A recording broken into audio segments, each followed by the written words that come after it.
Hi, I'm Luke Thorley and I'm a dentist. Hi, I'm Amanda Hamilton, I'm a nutritionist.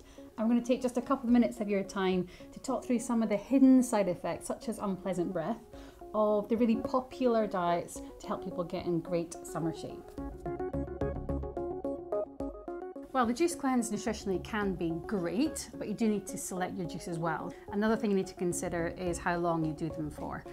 The duration of a juice cleanse should vary according to the person, depending on their body composition, depending on what else they're doing, and they're certainly easier to do when you kind of stop other activities and relax a little bit. You'll get more out of it if you do that.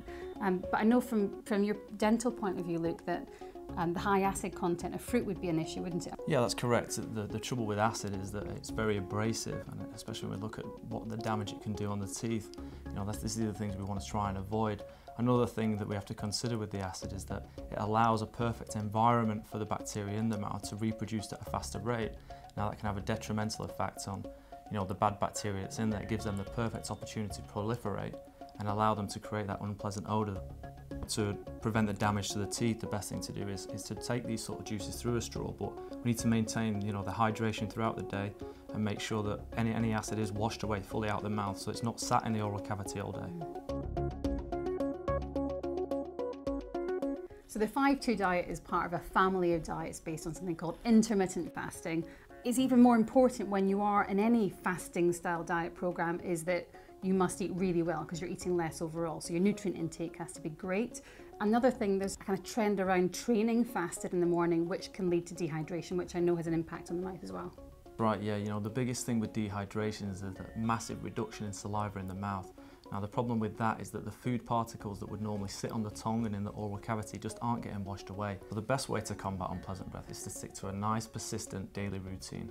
It's brushing your teeth twice a day, flossing, and introducing a targeted mouthwash like CB12 that is specifically designed to get to this unpleasant breath. So a plant-based diet can be really healthy, obviously lots of fruit and veg, but it can be very difficult to do in a temperate climate, a complete raw food diet. It can be great for the digestive system, but if you're compromised in any way with your digestive health, it can be easier to eat lightly cooked food. The benefit of raw food is that because it has a large texture when we compare it to cooked food, is that it acts like a natural cleanser that sweeps across the oral surfaces, sweeping across the tongue, sweeping across the sides of the cheeks, and really cleaning those areas where you might have hidden foods that may be supplying the bad bacteria that may be capable of causing that unpleasant breath.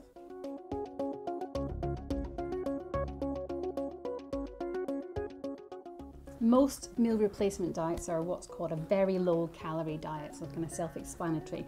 They should be professionally given, so under certain circumstances you'd use them, and they create a certain form of mild ketosis. In other words, your body moves away from burning carbohydrate as a preferred fuel source to burning fat, so obviously very effective at weight loss. However, they do come with some side effects. So one of the well-known ones is an unpleasant breath, a kind of foul breath taste in the mouth. You can lose sodium from the body. You've really got to manage the sort of side effects and the symptoms, and it's something that should be professionally done. Protein shake, something like a protein shake, is very different. It's not like a meal replacement. It's more designed for muscle repair, recovery, typically used after the gym. In those cases, I'd say quality really counts, so read the label because there can be quite a lot of hidden sugar, sodium, those sorts of things that you don't particularly want to take, so quality counts. And the other thing is really the focus on is rehydration.